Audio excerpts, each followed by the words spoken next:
মেটা অ্যাডসে সফল হতে গেলে শুধুমাত্র অ্যাড চালালেই হবে না, আপনাকে জানতে হবে কোন নাম্বারটি ভালো আর কোন নাম্বারটি খারাপ। আর অধিকাংশ ক্ষেত্রেই এই জায়গাতে এসেই মানুষ ভুল করে ফেলে, জানে না যে কোন নাম্বার থেকে সিদ্ধান্ত নিতে হয় কোন নাম্বারটি ভালো এবং কোন নাম্বারটি খারাপ। আজকের এই ভিডিওতে শেয়ার করব ফেসবুক অ্যাডস বেঞ্চমার্ক সম্পর্কে। অর্থাৎ এই বেঞ্চমার্কটি যদি আপনি জানেন তাহলে এটি আপনাকে সিদ্ধান্ত নিতে সহযোগিতা করবে কোন সিটিআরটি ভালো, অর্থাৎ সিটিআর এর জন্য কোন নাম্বারটি ভালো, কোন নাম্বারে গেলে আপনাকে সিদ্ধান্ত নিতে হবে কোন নাম্বারটি অ্যাভারেজ, সিপিসি কোন নাম্বারটি ভালো, রোয়াস কোন নাম্বারটি ভালো। মূলত কথা হলো আপনি ম্যাট্রিক্স দেখে এবং নাম্বার দেখে খুব দ্রুতই সিদ্ধান্ত নিতে পারবেন। আপনি যদি চান কন্টিনিউয়াসলি সেল বাড়াতে, সিপিসি কমাতে এবং কনফিডেন্টলি স্কেল করতে, তাহলে আজকের এই ভিডিওটি একদমই মিস করবেন না। সম্পূর্ণ ভিডিওটি দেখুন, আশা করছি আপনি অনেক বেশি বেনিফিটেড হবেন। তো আর কথা না বাড়িয়ে আসুন ডিরেক্টলি অন স্ক্রিনে চলে যাই। Let's get start. Meta ads ক্যাম্পেইনে যতগুলো ম্যাট্রিক্স খুবই ইম্পর্টেন্ট সেগুলি আপনারা এখন অন স্ক্রিনে দেখতে পাচ্ছেন। প্রথমেই রয়েছে সিটিআর। সিটিআর মানে হলো, আমি একটু লিখে দেই, লিঙ্ক ক্লিক থ্রু রেট। এই লিঙ্ক ক্লিক থ্রু রেট 2% থেকে 5% বেশ ভালো, বাট 5% অ্যাবভ হলে খুবই ভালো। তবে যদি কোনো কারণে এটি 2%-এর নিচে হয় তাহলে ধরে নিতে হবে যে ওই ক্রিয়েটিভটি তেমন ভালো নয়, বা ওই ক্রিয়েটিভে অনেক বেশি ডলার ওয়েস্টেজ করা যাবে না। পরবর্তী যে ম্যাট্রিক্সটি সেটি হচ্ছে CPC, cost per click. Cost per ক্লিকের ক্ষেত্রে বেঞ্চমার্ক কত হবে? কস্ট পার ক্লিকের ক্ষেত্রে আমরা যদি বাংলাদেশি মার্কেট কনসিডার করি সেক্ষেত্রে এটির বেঞ্চমার্ক হবে 10 সেন্ট থেকে শুরু করে। বাংলাদেশি মার্কেটের জন্য সিপিসির বেঞ্চমার্ক হচ্ছে $1.15। এটা হচ্ছে বাংলাদেশি মার্কেটের জন্য বেঞ্চমার্ক। এখানে আমরা ব্র্যাকেটে লিখে রাখবো ডিপেন্ডস, এ কারণে যে সিপিসি বা সিটিআর বা অন্যান্য যে ম্যাট্রিক্সগুলো রয়েছে এটার বেঞ্চমার্ক কিন্তু কান্ট্রি টু কান্ট্রি ভ্যারি করে, কোনো কোনো ক্ষেত্রে লোকেশন টু লোকেশনও ভ্যারি করে এবং কোনো কোনো ক্ষেত্রে প্রোডাক্ট টু প্রোডাক্টও ভ্যারি করে। সো দ্যাট এটা বেঞ্চমার্ক, বাট এখান থেকে আপনি আইডিয়া নিতে পারেন, বাট অ্যাকুরেটলি সবসময় যে এটাই হবে বিষয়টা কিন্তু এমনও নয়। সেজন্য আমরা এখানে ব্র্যাকেটে লিখে দিচ্ছি ডিপেন্ডস অন নিশ, অর্থাৎ আপনার নিশের উপরে এটা ডিপেন্ড করছে। এর পরে রয়েছে সিপিএম। সিপিএম অর্থ হলো কস্ট পার 1000 ইমপ্রেশনস। ওকে, এটার বেঞ্চমার্ক হবে $5 থেকে $15 পর্যন্ত। দেন রয়েছে কনভার্সন রেট ল্যান্ডিং পেজের ক্ষেত্রে। কত পার্সেন্ট কনভার্সন রেট বেঞ্চমার্ক একটা ল্যান্ডিং পেজের জন্য?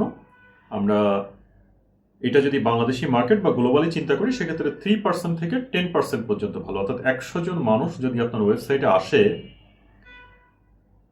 অ্যাটলিস্ট 3 জন মানুষ কেনা উচিত, এটা স্ট্যান্ডার্ড। আর এইটা আপ টু 10% পর্যন্ত বা 10%-এর মধ্যে থাকা উচিত, বাট কোনো কোনো ক্ষেত্রে এটা কম বেশি হতে পারে।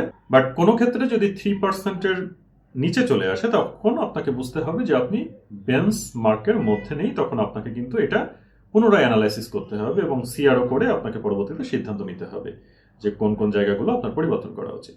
এর পরের ম্যাট্রিক্সটি হচ্ছে রোয়াস, খুব ইম্পর্টেন্ট ই কমার্স ব্যবসার জন্য। রোয়াসের ফুল ফর্ম হচ্ছে রিটার্ন অন অ্যাড স্পেন্ড। আমরা যারা কমার্স ব্যবসা করি, বিশেষ করে বাংলাদেশের ক্ষেত্রে রোয়াসটা ইম্পর্টেন্ট হলেও অ্যাকুরেট কিন্তু রোয়াস থেকে রেজাল্ট বুঝতে পারাটা খুব কঠিন হয়ে যায়। এজন্য কঠিন হয়ে যায় যে আমরা ক্যাশ অন ডেলিভারিতে কিন্তু ম্যাক্সিমাম প্রোডাক্ট পাঠিয়ে দিই, অর্থাৎ আমরা পেমেন্ট অনলাইনে রিসিভ করি না। সো ফরেন মার্কেটের ক্ষেত্রে একটা সুবিধা হচ্ছে যে ক্যালকুলেশনটা তারা ওভাবেই করে, বাট বাংলাদেশের ক্ষেত্রে রোয়াসের আমরা একটা হিসাব দেখতে পারি, বাট এইটা অনেকটা গেজ করে বুঝতে হয়। কেন এটি বলছি? ধরুন আপনি 100টা অর্ডার পেয়েছেন, তো 100টা অর্ডার মধ্যে আপনি 90টা অর্ডার হয়তো বা কনফার্ম করতে পেরেছেন। এই যে 10টা অর্ডার মাইনাস হলো বা ক্যান্সেল হলো, এইটার রোয়াসটা কি হবে? আপনি যখন অনলাইনে পেমেন্ট নিচ্ছেন তখন কিন্তু ম্যাক্সিমাম ক্ষেত্রে 100টার মধ্যে 100টা অর্ডার কনফার্ম হয়ে যায়, অথবা 2-1টা ক্যান্সেল হতে পারে। সেক্ষেত্রে মোটামুটি এটা টলারেবল। বাট আমরা রোয়াসটা এই কারণেই বলছি যে ক্যাশ অন ডেলিভারির ক্ষেত্রে রোয়াসটা নিয়ে কিন্তু হিসাবের একটু গরমিল হয়। তো এনিওয়ে, রোয়াস কত স্ট্যান্ডার্ড বাংলাদেশি মার্কেটের জন্য? আমরা এটিকে বলছি 2x থেকে 4x পর্যন্ত, বাট 4x অ্যাবভ হলে এটা খুবই ভালো। সো আপনাকে দেখতে হবে যে আপনার রোয়াস 2x থেকে 4x এর মধ্যে থাকছে কিনা বা তার থেকে বেশি হচ্ছে কিনা, কম যাতে না হয়। অর্থাৎ আপনি $1 খরচ করলে যদি $2 আপনি রোয়াস পান, তার মানে আপনি $1 খরচ করলে আরো $1 আপনি প্রফিট করছেন। আপনি যদি $1 খরচ করে 4x রোয়াস পান, তার মানে হচ্ছে কি আপনি $1 খরচ করছেন অথচ $4 আপনি রিটার্ন পাচ্ছেন, $3 আরো এক্সট্রা পাচ্ছেন। এর পরবর্তীতে আমরা যে ম্যাট্রিক্সটির বেঞ্চমার্ক দেখব সেটি হলো ফ্রিকোয়েন্সি কোল্ড অডিয়েন্স। কোল্ড অডিয়েন্সের ক্ষেত্রে একরকম হবে, এটি ওয়ার্ম অডিয়েন্সের ক্ষেত্রে একরকম হবে ফ্রিকোয়েন্সি, এবং রিটার্গেটিং এর ক্ষেত্রে একরকম হবে। তো কোল্ড অডিয়েন্সকে আপনি যখন অ্যাড দেখাচ্ছেন তখন ফ্রিকোয়েন্সি স্ট্যান্ডার্ড হচ্ছে 1.5 থেকে 2.5, অর্থাৎ ম্যাক্সিমাম 2 থেকে 3 বার। যখন আপনি রিটার্গেটিং এর জন্য অ্যাড ক্যাম্পেইন করছেন তখন এই ফ্রিকোয়েন্সিটি কিন্তু বাড়তে পারে 3 থেকে 6। তবে আমরা সাধারণত স্ট্যান্ডার্ড এটা বুঝি যে 3-এর উপরে যখনই যায় তখন আপনার অ্যালার্টে থাকতে হবে, অর্থাৎ আপনাকে ওইটা অবজারভেশনে রাখতে হবে। 4 ক্রস করার সাথে সাথেই তখন কিন্তু অ্যাকশনে চলে যেতে হবে, ম্যাক্সিমাম 5। সো 3 থেকে 6 এটা রিটার্গেটিং এর ক্ষেত্রে। ওয়ার্ম অডিয়েন্সের ক্ষেত্রে আমি যেটা বললাম এটা। আপনি কোল্ডের ক্ষেত্রেও খুব বেশি হলে 4 পর্যন্ত এটাকে বেঞ্চমার্ক হিসাবে ধরতে পারেন। এর পরে রয়েছে ভিডিও হুক রেট, খুব ইম্পর্টেন্ট। 3 সেকেন্ড ভিডিও ভিউজ কারা করছে এটির উপরেও কিন্তু অনেক কিছুই ডিপেন্ড করে। অর্থাৎ আপনি একটি ভিডিও বানালেন, 3 সেকেন্ড প্রথম কারা দেখছে, এটাকে বলা হচ্ছে hold rate. So hold rate at least 25 থেকে 40%-এর মধ্যে থাকলে এটা বেঞ্চমার্কের মধ্যে থাকে। সো আপনাকে এনশিওর করতে হবে আপনি কোনো ভিডিও বানালে সেটা 25 to 40% অ্যাটলিস্ট বেঞ্চমার্ক আছে কিনা। যদি অ্যাবভ হয় তাহলে তো আরও ভালো। পরবর্তী যে ম্যাট্রিক্স সেটি হচ্ছে ভিডিও হোল্ড রেট। এটাও কিন্তু খুবই ইম্পর্টেন্ট, অর্থাৎ থ্রু প্লে পর্যন্ত কারা করছে। থ্রু প্লে আমরা সবাই জানি 15 সেকেন্ড পর্যন্ত কারা ভিডিও দেখছে। একটা ভিডিও 15 সেকেন্ড দেখা মানে আমরা ধরে নিব যে সেই ভিডিওটার আপ টু দ্য মার্ক, এবং অ্যাটলিস্ট 15 থেকে 30% মানুষ 15 সেকেন্ড ভিডিওটা দেখলে সেই ভিডিওটা আপ টু দ্য মার্ক আমরা ধরতে পারি। অর্থাৎ 100 জন মানুষ যদি ভিডিওটিতে ক্লিক করে, সেই 100 জন মানুষের মধ্যে অ্যাটলিস্ট 15 থেকে 30% মানুষ 15 সেকেন্ড পর্যন্ত ভিডিওটি যদি দেখে তাহলে এটা আপ টু দ্য মার্ক একটা ভিডিও। এরপরে রয়েছে thumbs stop ratio. Thumbs stop রেশিওটা মিনিমাম 30% প্লাস এনশিওর করলে এটি বেটার। অর্থাৎ থামস স্টপ রেশিও আপনাকে অবশ্যই একটা ভিডিওতে চেষ্টা করতে হবে 30% পর্যন্ত যাতে থাকে। এরপরে খুবই ইম্পর্টেন্ট এঙ্গেজমেন্ট রেট, অর্থাৎ কি পরিমাণ মানুষ তাতে এঙ্গেজ হচ্ছে। এটার রেট অ্যাটলিস্ট 3 থেকে 8% পর্যন্ত আমরা বেঞ্চমার্ক ধরতে পারি। এটার অ্যাবভ যদি হয় তাহলে কিন্তু অবশ্যই ভালো। খেয়াল রাখতে হবে এঙ্গেজমেন্ট রেট অ্যাটলিস্ট 3 থেকে 8% পর্যন্ত। এরপরে রয়েছে add to cart rate. Add to cart বিশেষ করে যারা full e commerce site continue করছেন, ওয়েবসাইট, তারা কিন্তু অ্যাড টু কার্টের এই অ্যাডভান্টেজটা নিতে পারবেন বা বুঝতে পারবেন। আদারওয়াইজ যারা ল্যান্ডিং পেজ চালাচ্ছেন তাদের যদি অ্যাড টু কার্ট ফায়ার হয় ইভেন্ট বা ইনিশিয়েট চেকআউট ফায়ার হয়, সেক্ষেত্রে কিন্তু এই জিনিসটা বোঝাটা একটু টাফ, কারণ অ্যাড টু কার্ট এবং ইনিশিয়েট চেকআউট একই পেজে ফায়ার হচ্ছে, সো দ্যাট আপনি প্রপারলি বুঝতে পারবেন না। এনিওয়ে অ্যাড টু কার্ট 5 থেকে 12% পর্যন্ত স্ট্যান্ডার্ড আমরা বেঞ্চমার্ক হিসাবে ধরছি, বাট এইটার যদি আরো বেশি হয় তাহলে তো অবশ্যই ভালো। এরপর রয়েছে ইনিশিয়েট চেকআউট রেট। একই কথা প্রযোজ্য। আপনার যদি ই কমার্স ওয়েবসাইট থাকে তাহলে আপনি এটার অ্যাডভান্টেজ বেশি পাবেন। যদি ল্যান্ডিং পেজ থাকে সেক্ষেত্রে বুঝতে পারাটা একটু কঠিন, কারণ একই পেজেই আপনার অ্যাড টু কার্ট হচ্ছে, ইনিশিয়েট চেকআউট হচ্ছে, আলাদা করে কোনো লেয়ার নেই, সো দ্যাট এটা বুঝতে পারাটা কঠিন। ইনিশিয়েট চেকআউটের ক্ষেত্রে একটু বেশি হতে হবে। বেঞ্চমার্ক হচ্ছে 50% থেকে শুরু করে এটা অ্যাবাভ যদি হয় তাহলে ভালো। অর্থাৎ আমরা বলছি 50% অফ এটিসি। এর পরে যে ম্যাট্রিক্স রয়েছে সেটি খুবই গুরুত্বপূর্ণ, রয়েছে পারচেস রেট। আমাদের সবারই বেসিক্যালি উদ্দেশ্য থাকে পারচেস করানো বা কনভার্সন নিয়ে আসা। এক্ষেত্রে 40% থেকে 60% হচ্ছে বেঞ্চমার্ক। সো আমরা লিখব 40% থেকে 60% অফ আইসি। দেন আরও কিছু বেঞ্চমার্ক দেখতে হবে। এদের মধ্যে খুবই ইম্পর্টেন্ট হচ্ছে ল্যান্ডিং পেজ লোড টাইম। এটা আমরা অনেকেই চেক করি না বা অনেকে জানি না। ল্যান্ডিং পেজ লোড টাইম কিন্তু অ্যাটলিস্ট 3 সেকেন্ড হচ্ছে বেঞ্চমার্ক, অর্থাৎ 3 সেকেন্ডের নিচে থাকতে হবে। 3 সেকেন্ড অ্যাবাভ হলে ম্যাক্সিমাম সেটা 5 সেকেন্ড পর্যন্ত হতে পারে, বাট তার বেশি হলে কিন্তু অবশ্যই কাজ করা উচিত। সো এটা হচ্ছে বেঞ্চমার্ক। বাউন্স রেট, বাউন্স রেটটা কি? যে আপনার ওয়েবসাইটে আসছে মানুষ, বাট কোনো একটা পেজ থেকে সে রিটার্ন চলে যাচ্ছে। সো এই পরিমাণ মানুষ কি পরিমাণে আছে সেটাও কিন্তু আপনাকে অ্যানালাইসিস করে দেখতে হবে। বাউন্স রেট 50%-এর নিচে যদি হয় তাহলে এটা ঠিক আছে বেঞ্চমার্ক অনুযায়ী, বাট বেশি হলে অবশ্যই কিন্তু সেটা নিয়ে কাজ করতে হবে। এরপরে রয়েছে অ্যাড রিলিভেন্স, কোয়ালিটি র্যাঙ্কিং, অর্থাৎ আপনি যে ক্রিয়েটিভটি দিচ্ছেন তার কোয়ালিটি স্কোরটা কেমন। যদি কোয়ালিটি স্কোর অ্যাভারেজ বা অ্যাবভ অ্যাভারেজ থাকে তাহলে বেঞ্চমার্ক হিসাবে এটা ঠিক আছে, কিন্তু বিলো অ্যাভারেজ যদি হয় তাহলে কিন্তু আপনাকে ওই জায়গাগুলো কাজ করতে হবে। আপনি দেখবেন যে একটা ক্রিয়েটিভ 3টা জায়গায় কিন্তু এই অ্যাড রিলিভেন্সিটা দেখায়, মানে 3টা সেকশনে।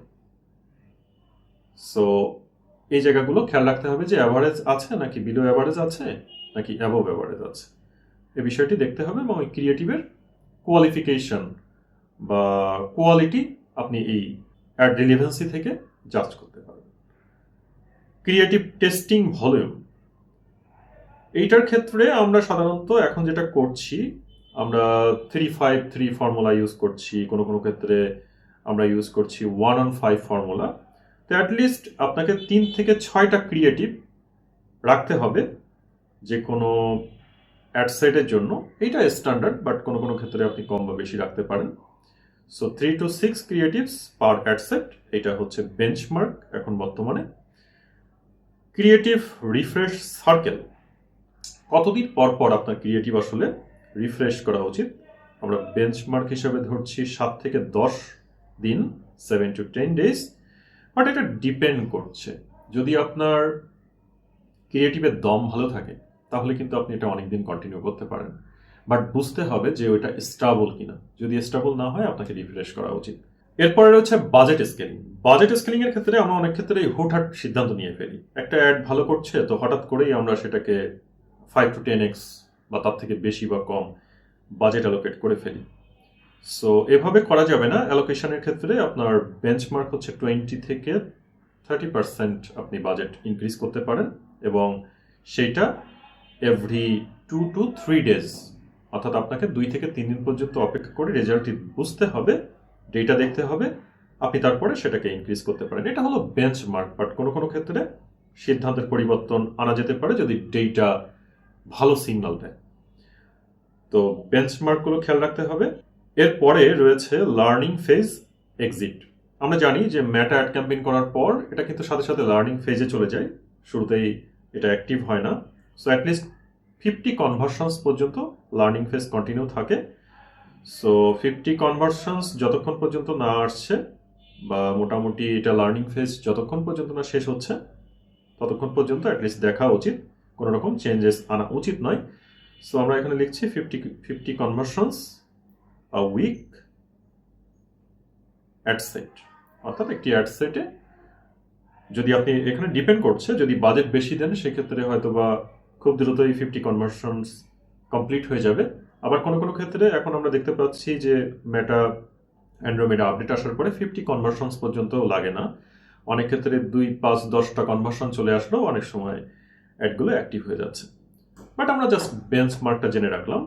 লার্নিং ফেজ এক্সিট, এটির পরে খুবই গুরুত্বপূর্ণ আরেকটি মেটা অ্যাডস বেঞ্চমার্ক আপনাদেরকে দেখা উচিত, সেটি হচ্ছে পিক্সেল ইভেন্ট ম্যাচ কোয়ালিটি। অনেকেই ইগনোর করে যায়, বাট এটা খুবই গুরুত্বপূর্ণ, কারণ আমরা জানি যে মেটাকে আমরা যত বেশি ডেটা দিতে পারবো তত বেশি কিন্তু অ্যাডগুলো ইমপ্রুভ করবে বা মেটার প্রসেস করতে সুবিধা হবে অ্যাডগুলোকে।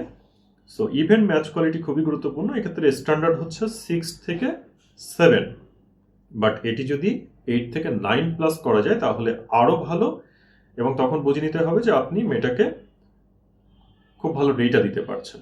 So event match quality at least 6 থেকে 7-8 এটার মধ্যে থাকবেন, এবং চেষ্টা করবেন সেটা যদি আরও বেশি ডেভেলপ করা যায়। কোনো কোনো ক্ষেত্রে আমরা যেহেতু পেমেন্ট ইনফরমেশন নিচ্ছি না, কোনো কোনো ক্ষেত্রে ইমেল অ্যাড্রেস নিচ্ছি না, তো ম্যাচ কোয়ালিটি বাংলাদেশের ক্ষেত্রে অনেক ক্ষেত্রে 7 to 8-এর মধ্যে থাকে বা 8.5, সেক্ষেত্রেও কিন্তু চিন্তা করার কোনো কারণ নেই, অনেক ভালো। আপনি ধরে নেবেন যে 6-এর নিচে যাতে না আসে, অবশ্যই যাতে 6 অ্যাবাভ হয়, তাহলেই এটা স্ট্যান্ডার্ড।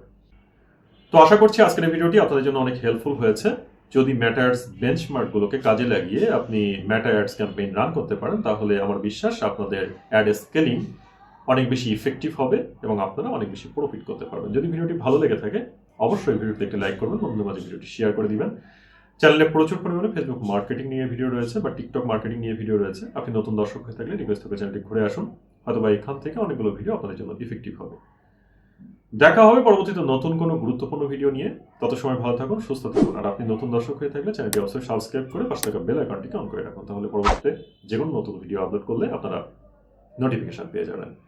দেখা হবে অন্য কোনো নতুন এবং গুরুত্বপূর্ণ ভিডিও নিয়ে। তত সময় ভালো থাকুন, সুস্থ থাকুন। Thank you very much.